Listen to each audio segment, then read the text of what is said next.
Hello,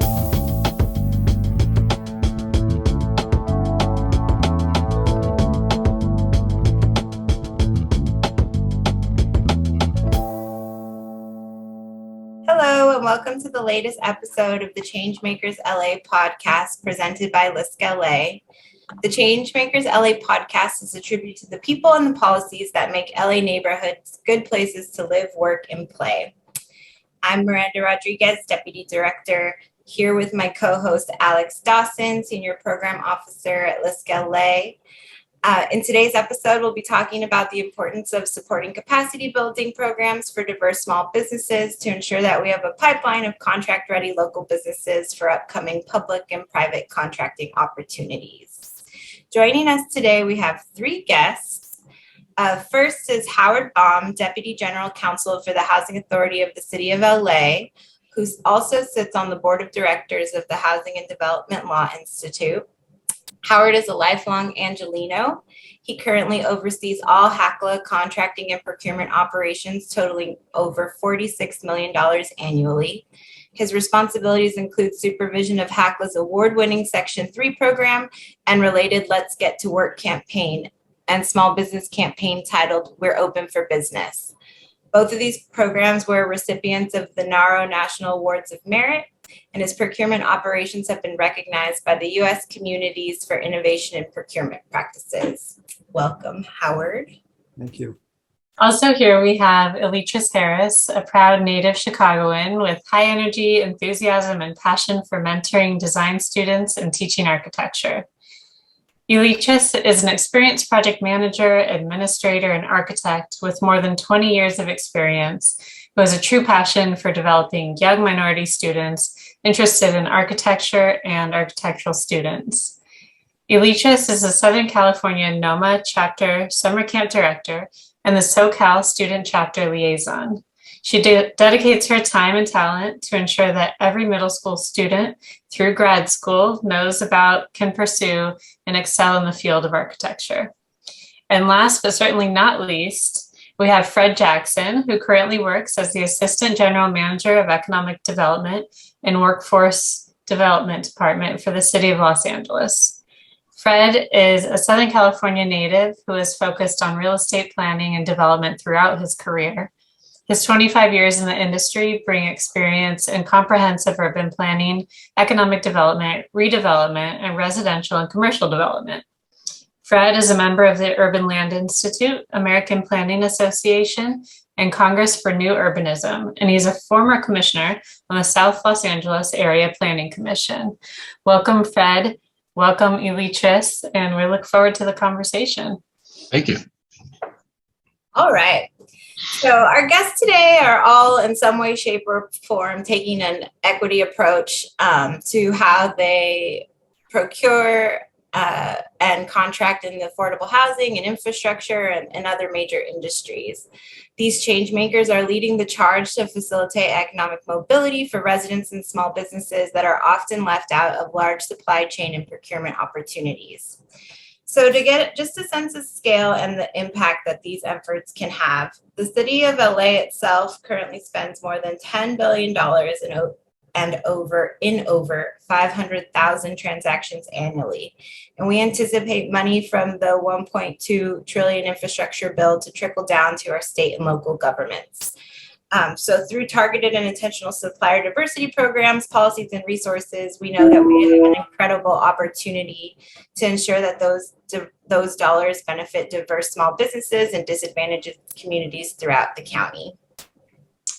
Moreover, as we grapple with the disproportionate impact COVID-19 has had on businesses and residents' access to resources and services, we must talk about how we can work in collaboration to address the disproportionate experiences of overcrowded housing, lack of access to capital, and low percentage of procurement dollars going to impacted businesses.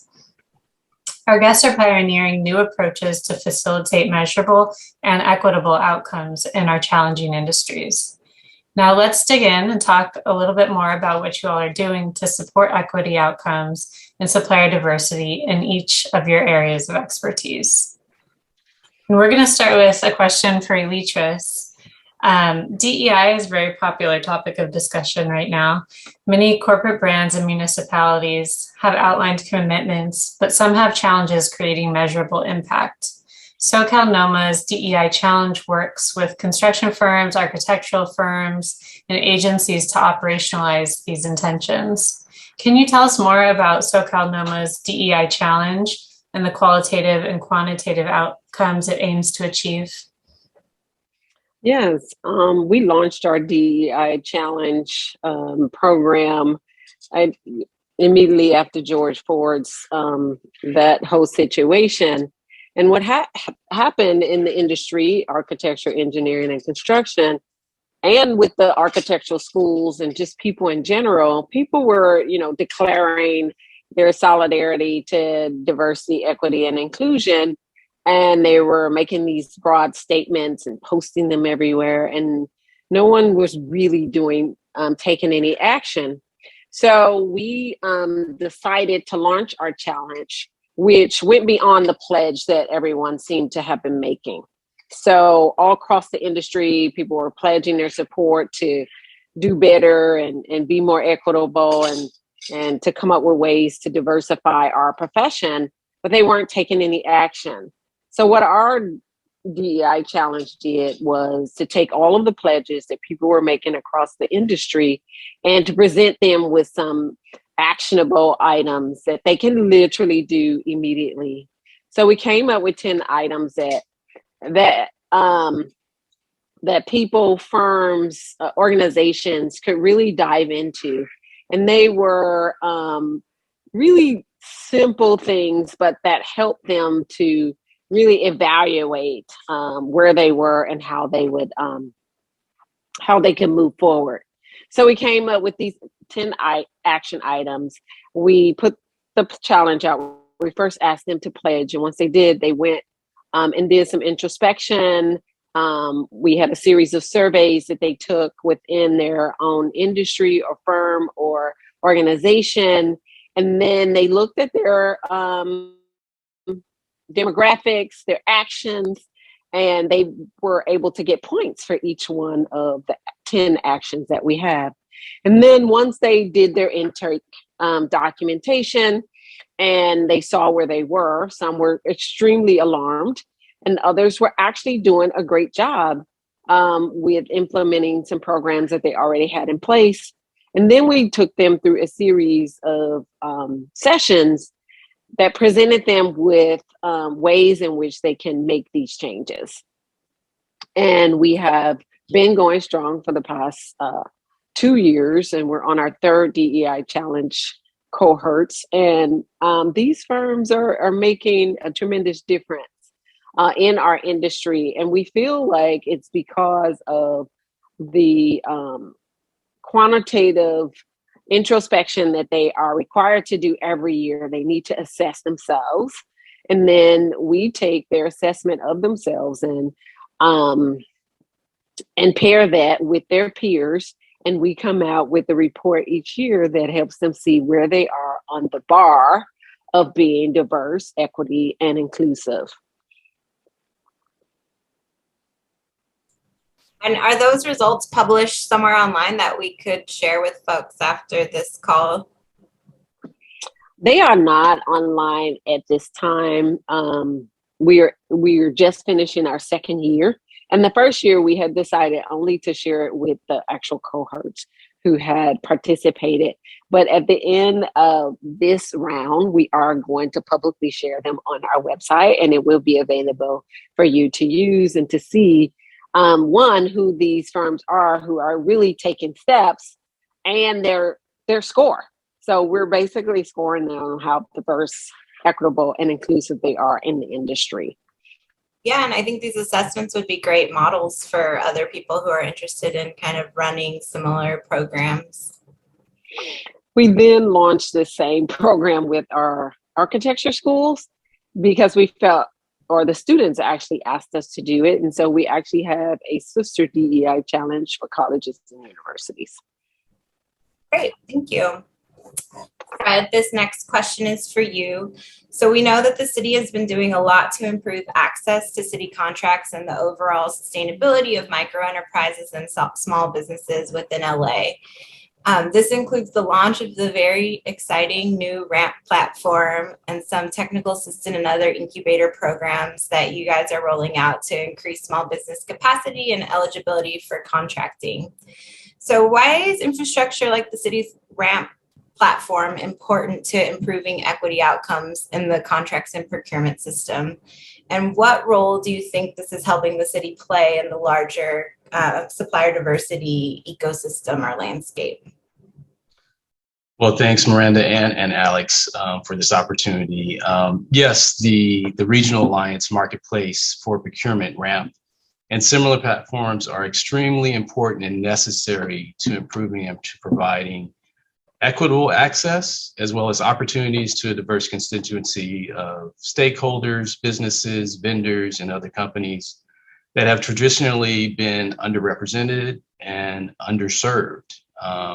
And so diverse-owned businesses often face hurdles that other companies do not, including access to capital, the ability to network, systemic prejudices, and other issues. And so it's incumbent upon the city to support supplier diversity because it's the right thing to do. These businesses contribute to the economic vitality of the city, and they should participate in receiving contracts and dollars that the city disseminates. Most diverse businesses are small, and offering them contracts and business opportunities allow them to grow and compete better in the marketplace. Also, when the city buys or contracts with a diverse business, it allows them to support current jobs, to create new jobs, increase their wages, and pay more in tax revenue, which benefit our local neighborhood and communities. And I know that the regional marketplace is also supposed to work with other large prime contractors and eventually maybe other municipalities to aggregate opportunities and be able to push that out to the small business community. So wondering, why you guys designed it that way and what role the city is playing in that larger ecosystem to support supplier diversity. Yeah. Well, it's Southern California. We Los Angeles is the big fish in the sea here, but there are a number of cities and municipalities and entities. There's Metro, the county, and HACLA and others, right, who are major contractors and provide a substantial amount of dollars in the region. And so it only makes sense that we collaborate instead of competing with one another, and build upon use some of the existing infrastructure that's in place to benefit all of us, right? And so that's been kind of the impetus behind RAMP. Great. And shout out to your RAMP team who blasted out our Ascend. We have a Ascend LA program. It's a supplier diversity program, and it got sent out through the RAMP platform, and we saw our applications double. So, it works. I saw that. It was so exciting to see that. Well, Howard, let's get you in the mix. Eligibility is a major challenge to accessing contracts with government agencies. What partnerships or programs might exist or are being developed to bridge the gap between eligibility and opportunity for HACLA's affordable housing projects? Sure. And let me start by saying thank you for the invitation. I appreciate being here today particularly among these colleagues. It's a real privilege. I think it really starts, and I'm going to break this up into two parts. It starts with partnerships, and then we can talk a little bit more about eligibility because they're both really important components here. And I will say along the lines of partnerships, it starts with visibility, understanding what kind of contracting opportunities are out there. You do that through partners, you do that through other means. We think that RAMP is terrific. Fred, big nod to you because we think this is an essential component of our procurement as we move forward to increase diversity and outreach to vendors that might not otherwise be aware of our contracting opportunities. So we're really in favor of that. With respect to partnerships, again, it's essential to bring awareness to contracting opportunities that exist at HACLA and elsewhere, and so RAMP helps do that. But it's also important to eliminate barriers to contracting, right? And this is another component of it. So we build awareness with every procurement we do. We, of course, will advertise on RAMP, formerly LA Bovin. We will also notify over 40 different organizations that we recognize help facilitate minority contracting, and whether that's the SBA, whether that's the Hispanic or Black Chambers of Commerce, whether it's the Women's Business Association, the LA Valley Economic Development Center, Slate Z, you name it. We really do a pretty broad blast about what we're doing. But then it's the partnerships themselves. So training and getting the word out there about how you do business with us and how you understand what the impediments might be is really critical to us. And so pre-pandemic, and I say pre-pandemic because it makes a big difference for us, you know, in the 3 years before that, we probably did 40 different events with the city, with the county, with others, with the SBA, with the Department of Labor, with HUD, you name it. We were out there doing not just events, but trainings and different kinds of things to help folks understand what it meant to do business with public agencies. We felt that was a really good exercise. And unfortunately, the pandemic slowed things a little, but we see things getting brighter and better for us. So in 2021, for example, and I'm going to keep myself honest here because my staff would be angry if I didn't. We held some events together with HUD, with Slate Z, with the Valley Economic Development Corporation, with the Watts Rising Small Business Summit. And these, again, were events where folks could understand how you do business with us, how you register with us as a vendor. We have an individual dedicated to that. So if somebody is struggling on our website, we're going to help you do that. In terms of partnerships, there's a lot to be said for them, and they're critically important here. I mentioned some of the agencies we're working with. Another one that we work with very closely is actually affiliated with the city. It's Meriwether and Williams, who provides insurance and bonding assistance to small businesses that might not otherwise have the capacity. And that kind of goes to the second part of this, which is eligibility. It is a major impediment, being eligible to contract with a public agency. And what's really important for folks to understand here is when we're talking about developing affordable housing, improving it, rehabilitating it, maintaining it, whatever we want to call it, all of those activities are public works activities. And that's a really important thing for your viewers and listeners to understand, because as a public works activity, that means that those vendors have to be registered with the state. It means that when they bid on projects, they have to post bid bonds.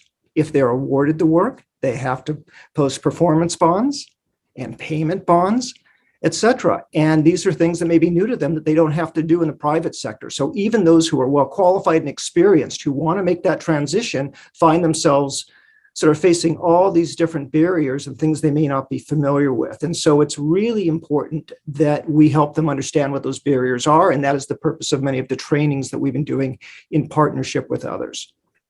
Thanks, Howard. So opening up access to affordable housing contracting opportunities is a really powerful way to drive forward racial and economic justice. Billions are invested in affordable housing each year. And in 2020 alone, projects that received a low-income housing tax credit allocation cost upward of $12 billion to develop. At LISC LA, we've introduced a legislative concept that will help us better understand how investment in LIHTC projects trickle down to diverse-led contractors and firms. AB 2873, sponsored by Assemblymember Reggie Jones-Sawyer, will require that developers share data on supplier and contractor demographics. This data would be reported annually by TCAC, and ultimately we want to use these data to create DEI goals that will lead to wealth building opportunities for communities typically excluded from them. So I have a question for all of you, or for anyone who wants to tackle it. Setting targeted race and gender outcomes and impact goals can be a challenge given legislative barriers like State Proposition 209, which prohibits the state, local governments, districts, public universities, and schools from discriminating against or giving preferential treatment to any individual or group in public employment, public education, or public contracting on the basis of race, sex, color, ethnicity, or national origin. How are your agencies working within this policy landscape while addressing supplier diversity needs? And are there other metrics or impact indicators you're evaluating? Not all at one time, right? Well, so, for the city and with Economic and Workforce Development Department with our grants and programs that we have launched, we weigh areas that are low, moderate income. We give preference and weigh those applications higher. There's a Cal Enviro screen platform, which scales and rates the amount of pollution. And as we all come to know, environmental justice and areas that have higher pollution rates tend to be those areas that are poor, which tend to be those areas also that are communities of color. And so we're able to kind of skew and give preference to those areas that are predominant by and have not received a significant amount of investment over the years. And so that's how we've tailored some of our programs to target areas that traditionally have been left out. Anyone else want to jump in on that one? I mean, I'll just add the observation that I fundamentally believe that small, minority, diverse businesses can compete very effectively if you eliminate barriers to entry. Fundamentally believe it. I've seen it over and over again. Hope that we get a chance and perhaps some of these follow-up questions to talk a little bit more about specific actions that we're taking to help in that respect. So, well, what we're doing in the architecture, construction, interiors, engineering industry is that we are working with the community development boards in minority communities. A lot of them have been forming these boards and organizations, they're non-for-profit, to oversee the built things that are being built in their neighborhood. And so what we have been doing is reaching out to these boards and making sure that they know that they have the power to ask these contractors and especially developers who are developing these buildings in their neighborhoods about their equity and inclusion, and to make a really big deal about it. And so we have set up programs where we go to these meetings, we talk to them, we give them actionable items that they can ask. We send them to the city council meetings, the planning meetings, to talk about what's going on in their neighborhood and lay out their demands. So we can't, because of Prop 209, we can't literally say that these contractors need to do that, or developers need to include minorities and small-owned businesses in their projects, but the neighborhoods can raise enough awareness and let them know that they are requiring this for them to continue to build in their neighborhoods. And that has been the route we have been taking at SoCalNOMA. Yeah, thank you for touching on that community engagement piece and really involving neighborhoods and decision-making power. Howard, somewhat following up on the comment you previously made, what would you say is the biggest challenge in increasing supplier diversity outcomes in the affordable housing development and construction process? Yeah, so I touched on it already. It really goes back to the barriers to participation, and they fall into a lot of different categories. So, for example, there's a lack of understanding. And how do you bid on anything that is a public works type contract where you have to have bonding in place and sometimes special insurance requirements? And we do that through training and we do that through support. So we, for example, have developed a website that is filled with information about, there was a Assembly, or I should say Senate bill, SB 854, followed by 96, that was adopted back in 2015 that required all businesses that do public works contracting to register with the state. A lot of vendors didn't know that. So we tried to help our small businesses shepherd through that process, gave them education on what to do, how to register, do's and don'ts, et cetera. And we continue to remind them annually. So because we didn't want to lose those businesses, they're critical to us. They support our neighborhoods. We've got 14 large public housing sites, and we want to make sure that, that our economic activity supports the neighborhoods surrounding them, not just our housing sites themselves. Vendor registration. If you have language barriers or if you just need assistance, we have folks who will pick up the phone and speak to you and get you registered. It's really important to you. Something that is a little bit unusual is if you do apply for a contract and you don't get that award, we'll provide you a debrief. We'll walk you through the strengths and weaknesses of our proposal so that next time you bid, you have a better opportunity. And in fact, we've seen multiple examples where vendors have come back and won bids the next time around. And so we're thrilled about that. There's lack of capacity issues that are challenging for these vendors as well. And so we talked about bonding and insurance. One of the things that we've looked at is where do we have the discretion under state and sometimes federal law to waive bonding requirements or at least reduce those, because a lot of small businesses don't have the capacity or they've never had to do this before. So Meriwether and Williams, which again, through association with the city, provides this kind of support. They do a great job. We've done joint presentations with them, and they in fact have helped many vendors, of our small vendors, I should say, not only get bonding capacity, but increase it and ultimately be able to do contracts with us. And then there's something really important, which are financial constraints that are often forgotten about. Typically, when you do business with a public entity and you provide your services and you submit your invoice, you may not get paid for 120, 150 days. Businesses can't afford the carrying cost. They have to pay their employees. They have to buy their materials and supplies. So we've done something that I think is kind of innovative here at HACLA.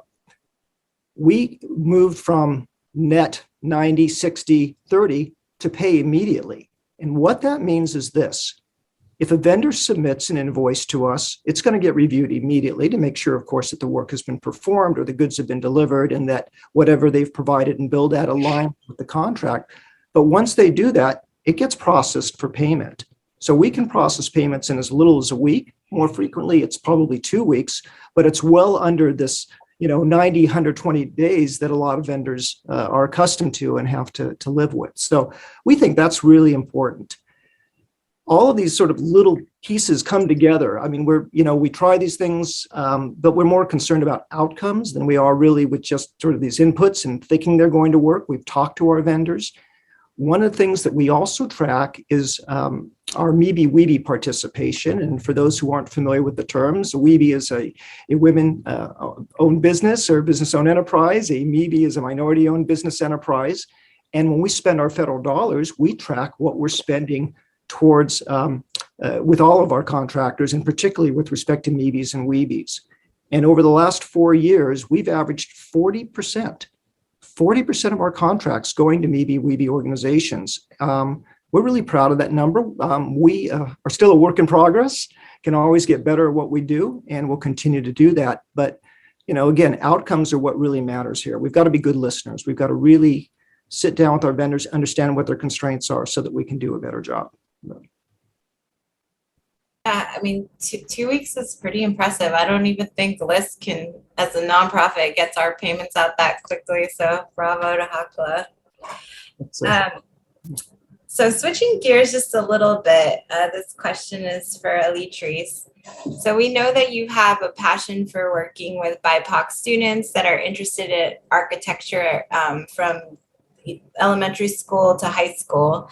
And one of our previous episodes of the podcast was on the school to career pipeline. And Joy Masha, a guest on that episode, discussed the importance of seeing the whole family in order to reach the child. And the example used was a family of 5 having one computer to work remotely during COVID-19. So for K through 12 students who may go to a school that doesn't have one of these kind of special architecture programs, or are from a family that may think that, career track is expensive or not even in their purview. How do you think we best expose students at this level to ensure there's a diverse pipeline of and career pathways in the industries of architecture and construction and engineering? And what do you think are some ideal roles for stakeholders in this effort, thinking about, how can we pull in our community development partners to help support those? So this is a very interesting area, creating a pipeline and making sure that we include the minority community. So what we do here at SoCalNOMA is we put on several workshops and a summer camp, year-round workshops and a summer camp that introduces middle school students and high school students to architecture in a way that is engaging and fun, but also because we have found that minority students are not, as you have alluded to in this example, even exposed to architecture as a career option.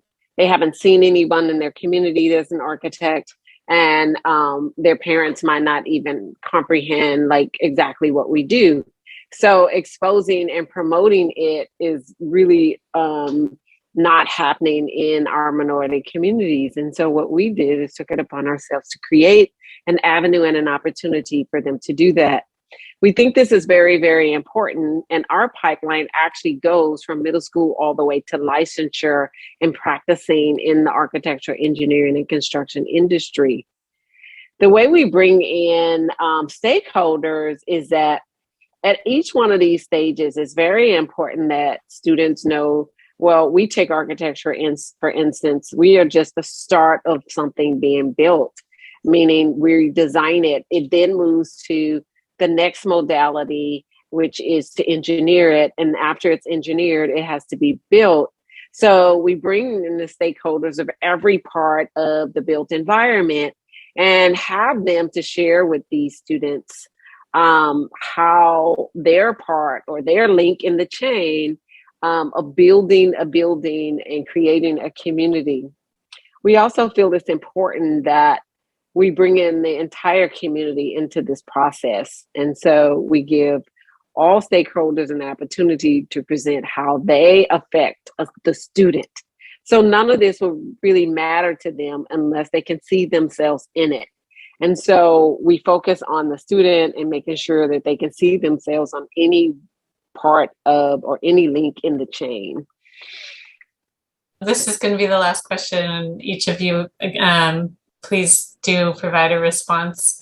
But as you are all organizing to address supplier diversity needs, what would you say are the largest capacity building needs for diverse small businesses? And what do you think is the number one solution to address those needs? You only get one. So there's a lot to unpack with that question. I'll take a little piece of it. I'm sure my colleagues Great. give it as well. You know, one of the things that we need to do with any kind of contracting is making things scalable for entities. And what I mean by that is if you have a job that's a significant scale job, multi-million-dollar job, it may be that a small business can't participate in that procurement. They may not have the capacities that I talked about earlier. On the other hand, maybe they can serve as a subcontractor to a prime. Or maybe those jobs can be broken up into smaller parts that lend themselves to procurement, an opportunity, a contracting opportunity for a smaller business. And so I know that's one of the things that we think about here at HACLA. We do push our developers and our redevelopment partners to do the same, to engage small businesses. And we think that helps make a difference. It's something that it's not always intuitive. People think, oh, scale and money saved. We don't necessarily agree with that. Sometimes scale is monopoly power and not something money saved. So we think that that is a really good tool and strategy for engaging more small businesses. That's where HACLA lives. Our contracts are much more modest in size. Most of them are well under $1 million when we go out for work. And so we think we kind of live in the true small business space, if you will. And we're encouraging, again, our large-scale developers to do something similar. You stole my one thing. Good. For me, I think it's, it's a combo, is partnership and information. Because before Prop 209, businesses, entities were required to have a minority participation, right? And now we don't have that. So I think partnerships and somehow finding a way for it to be a requirement to work with a small business to seek out and find the opportunities within the procurement process or within their bid or the process for them to have to use one of these small businesses. And I think it's on us, those that are putting these RFPs out, to find a way to include that as some kind of a requirement, that they would provide an opportunity, because that is what people are looking for, the small businesses, and how we might diversify the supply line is just creating more opportunities and partnerships. Yeah, and just to add to, both what Howard and Eletrice mentioned, oftentimes the business, the service and the products they're providing, they got that down pat, right? It's all the other administrative aspects that a lot of the businesses need to shore up. For example, if you're going to do business in the city, you need to have a business tax registration certificate, right? So oftentimes we will have these various programs and we find that these entities don't have that BTRC. So that's the first thing, right? In addition to that, it's having kind of your business plan, your financial documents, accounting documents, all of those documents which validate you as a business.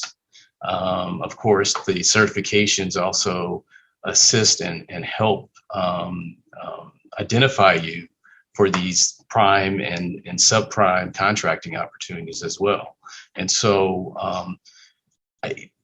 that's what we found, that there's been a lot of businesses that apply for our grants and other programs, and they come to us and we have to deny them or put them on the shelf to help them out. But that puts them down on the list on those that we can assist. So we have to assist those first, that we just to the sheer volume of entities who are applying for our programs. And so all of the administrative stuff, and I think within, this is a shameless plug, EWDD, we have 10 business source centers throughout the city. Those business source centers can assist any business with all of their administrative paperwork, legal assistance, financial accounting assistance, which are bookkeeping and books and whatnot, in order to prepare you to propose and to present a proposal for us and others. And so that's my add to this conversation, is get your house in order, the administrative piece of it. If I might add one more comment, because Fred said something I think is really important, and for all your listeners here who are with public agencies, really important to look at contracting through the lens of contractors and understand that the city, for example, has its own ordinances, its own requirements. Fred touched on some. The county has others. HACLA has its own. LAUSD has its own. The College District has its own. And so every time you apply, submit a bid, if you will, on a procurement, the requirements differ, and it can be pretty overwhelming. And we need to be sensitive to that. We need to slim it down where we can. We need to provide opportunities to cure documents at times where it's curable, where it doesn't undermine the integrity of the procurement. So for example, we can't let you change your pricing twice, but we might let you submit that form you're missing because it's not consequential. And those are the kinds of things that we can do. We need to have those kinds of sensitivities. They harm no one. In fact, they benefit everybody because they increase competition and they provide additional contracting opportunities. So. Great. You're here. Well, thanks again to all of you guys for joining us today and sharing all of the great work that you're doing within your agencies. We know that your insights are essential to understanding how we can better work together to open up supply chains and procurement opportunities to advance more equitable outcomes for communities throughout Los Angeles. So again, we appreciate your time and look forward to seeing all the good work that you're doing out there in the world. Thank you. Thank you. Yeah, thank you for having us. This episode of Changemakers LA was made possible by our partner, California Community Foundation.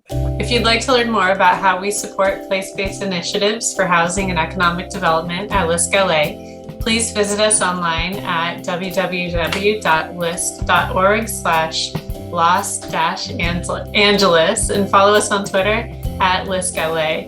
You can find the rest of the series on iTunes, Spotify, and Google Podcasts. Subscribe to hear more conversations about the people and places that shape Los Angeles.